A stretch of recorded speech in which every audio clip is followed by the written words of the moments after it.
주변에 정년까지 일하시는 분들 몇 분이나 계세요? 생각해보니까 저도 손에 꼽을 정도더라고요. 요즘 뉴스 보셨죠? 정년을 65세까지 늘리자, 70세까지도 일할 수 있게 하자는 얘기 참 많이 나오고 있잖아요. 그런데 말이에요, 제가 인터넷에서 본 글이 아직도 기억에 남아요. 많은 분들이 공감을 하시던데 50대 초반에 대기업 임원 자리에서 갑자기 퇴직 통보를 받은 분이 있었는데 이렇게 쓰셨더라고요. 25년을 바쳤는데 문 밖으로 내쫓기는 기분이었다. 정년까지 5년이 남았다고 생각했는데 하루아침에 백수가 됐다. 댓글들도 참 마음이 아프죠. 우리 남편도 똑같아요. 저도 불안해서 잠이 안 와요. 이런 글들이 엄청 많았어요. 또 다른 글에서는 공공기관 다니는 분이셨는데 이렇게 글을 쓰셨더라고요. 여기는 안전하다고 믿었는데 요즘 조기퇴직 소리가 자꾸 들려온다. 언제 잘릴지 몰라 불안하다. 아이들 대학 등록금은 어떻게 하지? 정말 공감되지 않으세요? 저도 이 비슷한 고민 하시는 분들을 상담하면서 정말 많이 만나거든요. 정년이 늘어난다고 해도 우리의 삶의 위기는 훨씬 더 빨리 찾아올 수 있다는 거죠. 그래서 더 빨리, 더 현실적으로 준비를 해야 됩니다. 오늘은 정년 연장 시대에 정말 필요한 준비가 뭔지 솔직하게 말씀드려 볼게요. 끝까지 들어보시면 분명히 도움이 되실 겁니다. 정년이 늘어나면 다들 더 오래 일할 수 있다고 생각하시죠? 하지만 실제로는 그렇지 않은 경우가 더 많습니다. 고용노동부에서 발표한 2023년 근로실태조사 통계 자료를 한번 보실까요? 50대 이후 근로자의 상당수가 정년 전에 회사를 떠난다고 나와 있어요. 조금 더 구체적으로 말씀드리면 대기업 직장인의 경우에 평균 퇴직 연령이 53세라고 해요. 정년은 60세까지인데 말이죠. 저도 주변에서 정말 많이 들어요. 55세쯤 되면 눈치 보이고 버티기가 힘들다. 20대 애들하고 같이 일하면서 경쟁해야 되고 우리 때하고 달라가지고 지시한 것도 잘 안 하고 지들 맘대로 하고 야근도 힘들고 체력도 딸리고 그러다 보니까 회사 눈치도 아래 직원들 눈치도 보면서 다닌다. 요즘 20대 30대하고는 같이 일하는 거 쉽지 않아요. 우리하고는 우리 때하고는 마인드가 달라. 또 이런 것도 있어요. 지금까지 직장생활 해오면서 컴퓨터는 계속 써왔지만 회사에서 새로운 관리 프로그램을 도입을 한 거죠. 그걸 모두 배워서 사용을 해야 되는데 이게 느린 거야, 배우는 게. 그러니까 맨날 신입들한테 부하 직원들한테 물어봐야 되는 거죠. 이런 상황이 되니까 나보다 모르는 사람이 나한테 업무 지시를 한다? 이런 불만을 가지더래요, 아래 애들이. 업무에 지식하고 이 프로그램을 다루는 능력은 또 별개의 얘기긴 한데 어쨌든 자기한테 계속 도움을 받는 사람이 나한테 업무 지시를 한다? 이러니까 올바르게 업무 지시가 수행이 안 되고 어렵대요, 이 젊은 친구들하고 같이 일하는 게. 또 다른 분은 팀장이었는데 거기서 좌천이 된 거죠, 일반 팀원으로. 매일 출근할 때마다 이분 심정이 어떻겠어요. 내 팀원이었던 애한테 이제는 팀장님 이래야 되는데 진짜 이렇게까지 다녀야 되나 하는데 또 목구멍이 포도청이니까 돈은 벌어야 되고 이런 분들 정말 많이 계세요. 명예퇴직이라는 이름으로 회사에서 나오시는 분들, 구조조정에 걸려서 어쩔 수 없이 나오시는 분들, 또 조직에서 소외되어서 내 발로 걸어 나올 수밖에 없는 분들, 정년이 제도적으로 늘어난다고 해도 이런 압박이나 구조조정이나 세대 갈등 이런 것 때문에 먼저 회사를 나와야 하는 경우가 훨씬 더 많은 게 찐 현실입니다. 그러니까 정년이 늘어나서 좋아진다는 건 사실 우리 현실과는 조금 다른 얘기일 수 있습니다. 그럼 정년 연장은 의미가 없는 거예요? 아니죠. 정년 연장 자체는 분명히 좋은 거죠. 선택의 폭이 넓어지니까. 다만 우리가 거기에 너무 의존하면 안 된다는 거예요. 진짜 중요한 건 개인이 미리미리 준비하는 거거든요. 회사가 지켜주겠지, 정부가 해결해 주겠지, 이렇게 기다리면 시간만 흘러갑니다. 정작 회사를 떠나야 하는 상황이 발생했을 때 내가 할 수 있는 게 아무것도 없게 된다. 그럼 50대, 60대는 뭘 준비해야 되나요? 궁금하시죠? 이 퇴직에 대한, 정년에 대한 준비만 하면 될까요? 준비할 게 너무 많아요. 제가 뒤에서 차근차근 말씀드려 볼게요. 우리 나이대가 되면 이 퇴직 외에도 또 하나의 커다란 벽이 생깁니다. 바로 의료비죠. 저도 건강검진을 2주 전에 했거든요. 마침 오늘 그 결과지를 받았는데 생각보다 많은 항목에 이제 문제가 발생하기 시작하더라고요. 추가 검사 받아야 될 항목도 있고 추적 관찰해야 되는 항목도 있고 검사 당일날 검사비만 25만 원, 그리고 치아 검진하면서 스케일링 받고 치과 치료 좀 받았더니 30만 원, 이날만 55만 원을 썼어요. 보니까 계속 병원비 늘어날 일만 남았어, 나이 들면서 보니까. 이 숫자들 한번 보세요. 건강보험공단에서 발표한 건데 2023년 통계를 보면 65세 이상의 진료비가 인구 전체 진료비의 44%를 차지한다고 나와 있어요. 65세 이상이 전체 인구 중에 18%인데 이분들의 의료비는 전체의 44%나 차지한다는 거예요. 60대 의료비는 50대의 2배가 넘고요. 국립암센터 자료를 보니까 더 구체적입니다. 남성의 경우 평생 암에 걸릴 확률이 35%, 여성이 31%래요. 3명 중에 1명은 암에 걸린다는 얘기죠.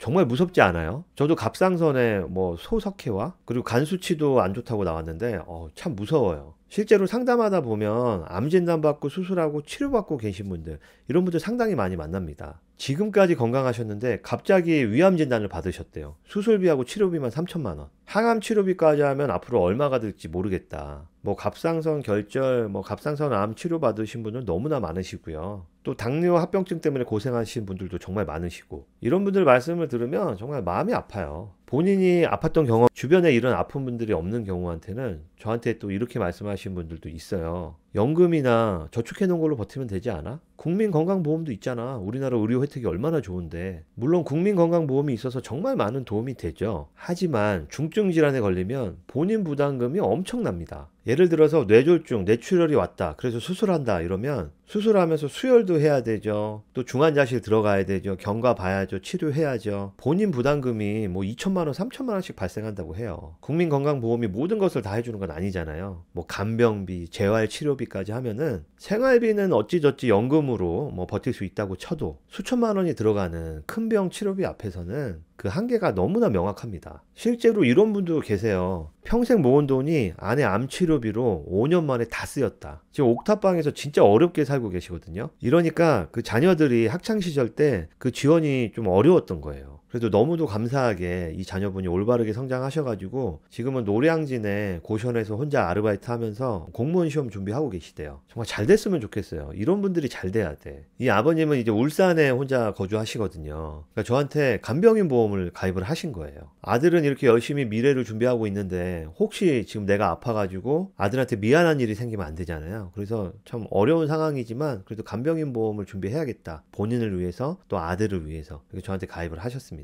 이렇게 병원비 때문에 집 팔아서 치료받는 분들 생각보다 많이 계세요. 막막하죠 진짜. 정말 마음이 아픕니다. 그럼 이 부담되는 의료비는 어떻게 해야 되냐? 아프면 그냥 가야 되나요? 포기해야 되나요? 이렇게 생각하실 수가 있는데 아니에요. 이것 또한 준비할 수 있는 방법들이 있어요. 가장 현실적인 방법 중에 하나가 보험이라는 안전망을 미리 준비하시는 거예요. 실제로 미리 준비하신 분들은 이런 위기 상황에서도 치료에만 집중을 할 수가 있으신 거예요. 앞서서 정년이 늘어나고 있는 것에 대해서 말씀드렸는데 그럼 이 정년이 왜 늘어날까요? 우리 수명이 길어지고 있어서 늘어나는 거예요. 우리가 오래 살다 보니 더 오래 일해야 된다는 거예요. 의학도 발달해서 우리가 큰 질병에 걸려도 바로 사망하지 않아요. 치료를 받으면서 오래 살게 된다는 거죠. 그러다 보니 자산을 충분히 축적을 하지 못하면 은퇴를 못하는 거예요. 노인이 되어서도 생활비, 치료비 준비하기 위해서 계속 일을 해야 되고 난이도가 점점 높아지고 있는 거예요. 이런 만만치 않은 상황에서 우리는 어떻게 준비를 해야 할까? 단 한 가지가 아니라 여러 가지를 함께 준비해야 되는 겁니다. 제가 상담하면서 은퇴 준비를 정말 잘하신 분들을 많이 뵙는데 그분들 공통점이 있어요. 국민연금 같은 국가에서 해주는 기본적인 것 외에 개인연금 준비하시고요. 저축, 절약 엄청 열심히 하세요. 또 건강관리 진짜 열심히 하시고요. 그리고 예기치 못한 위험을 대비하기 위해서 안전장치, 심지어 보험까지도 잘 준비되어 있으십니다. 이렇게 여러 축을 함께 잘 균형 있게 챙기셨더라고요. 그러면 구체적으로 우리가 준비해야 될 것들을 생각해 보자고요. 첫 번째, 주거비 줄이기. 은퇴를 앞두고 작은 집으로 미리 이사하시는 분들이 있어요. 서울 아파트 사시다가 일산, 화성 이런 곳으로 집을 좀 줄여서 준비해 놓으시더라고요. 이 집을 옮기면서 차액이 한 3억 정도 현금화 되었는데 이걸로 일 안 하고 생활비 10년은 더 버틸 수 있다. 현명한 선택이시죠. 현금 흐름이 없는 경우에. 두 번째, 건강관리. 50대에 들어서면서부터 이제부터 사람들이 건강관리에 진짜 진심이 되는 것 같아요. 제 고객 중 한 분은 매일 1시간씩 걷기 운동을 하신다고 하는데 이 식단 관리하고 이 운동을 5년 동안 꾸준히 하니까 당뇨 수치도 거의 정상으로 돌아오고요. 고혈압약을 끊으셨대요. 고혈압약은 한번 먹기 시작하면 평생을 먹어야 된다고 얘기들을 하는데 충분히 식이요법 그리고 운동으로 끊을 수 있습니다. 이러니까 병원비가 매월 25만원, 30만원씩 들어가던 게 이제 5만원 정도밖에 안 들어간대요. 1년으로 보면 한 300만 원 아끼는 거죠. 당연히 금연 금주도 해야 되고요. 정기검진도 빠뜨리지 말아야 돼요. 나중에 병 커지고 나서 알면 더 힘들어. 초기에 미리 확인하고 치료를 해야 비용도 적게 들고요. 완치율도 높아집니다. 이 은퇴 준비 잘 하신 분들 보면 진짜로 혹시 모를 의료비 폭탄을 막기 위해서 보험이라는 안전망도 준비를 잘 해두셨어요. 우리가 일반적으로 암보험은 대부분 가지고 있거든요. 그런데 그게 과거에는 그냥 진단비였어요. 암입니다 하면 한 번 주고 끝나는 거. 근데 최근에는 암 치료를 보장해주는 보험도 좋은 게 많이 나왔어요. 입원, 수술, 항암 방사선 치료, 항암 약물 치료. 이 중에 어떤 걸 받아도 치료받는 동안 매년 돈을 지급받으니까 이거 추가로 준비하시는 분들이 엄청 많으세요. 나는 걱정 없이 좋은 치료 받겠다. 이렇게 다각도로 준비하신 분들은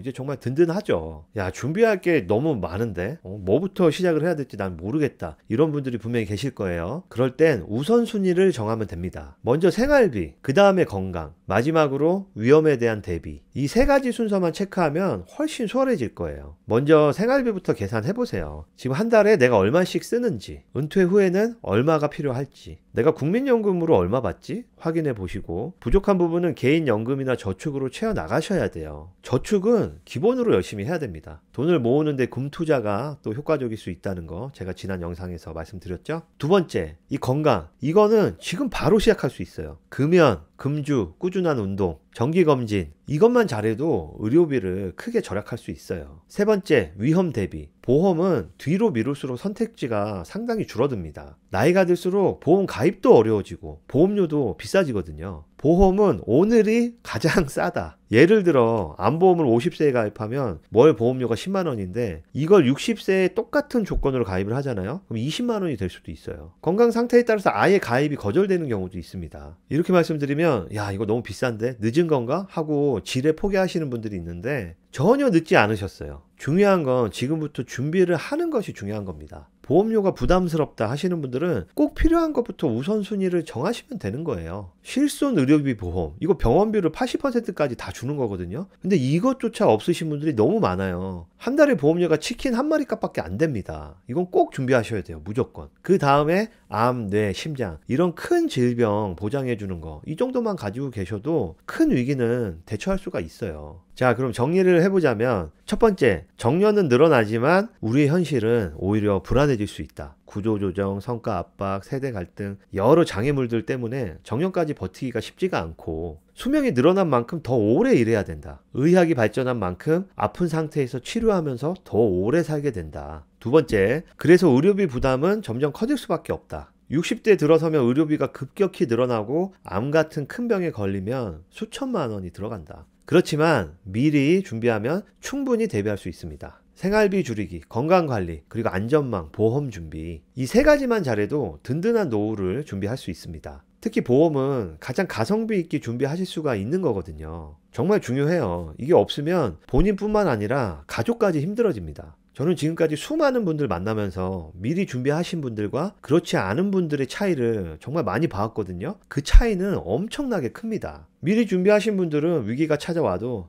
괜찮다, 그래도 다행이다, 미리 준비해뒀으니까 정말 다행이다 라고 말씀을 하세요. 하지만 준비 안 하신 분들은 야, 이거 진짜 큰일 났다, 이제부터 어떻게 살아야 되냐, 너무 걱정이 되죠. 여러분들은 어느 쪽이 되고 싶으세요? 특히 큰 질병에 걸렸을 때 의료비 폭탄이라고 하잖아요. 이런 불확실성은 보험이라는 안전망으로 미리 준비를 해두시는 게 가장 현실적인 방법입니다. 이걸 어떻게 자기 생돈으로 다 내겠어요? 그쵸? 혹시 나는 보험은 있는데 내 보험이 어떤 건지 잘 모르겠어, 나는 준비가 잘 되어 있는 건가? 궁금하신 분들이 계시면 고정 댓글에 카카오 오픈 채팅 링크를 제가 남겨놨습니다. 편하게 저한테 말씀을 걸어주세요. 보험 가입 제한 드리는 거 아니에요. 제가 무료로 확인을 해 드릴게요. 전문가의 진단을 받아보시는 게 분명히 도움이 됩니다. 늦기 전에 저와 함께 은퇴를 잘 준비해 가시면 좋겠어요. 여러분의 행복한 은퇴를 저는 진심으로 응원합니다. 오늘도 영상 함께 해주셔서 감사하고요. 도움이 되셨다면 구독, 좋아요, 알림 설정까지 부탁드릴게요. 그리고 주변에 비슷한 고민을 하시는 분들이 계시다면 이 영상을 꼭 공유해 주세요.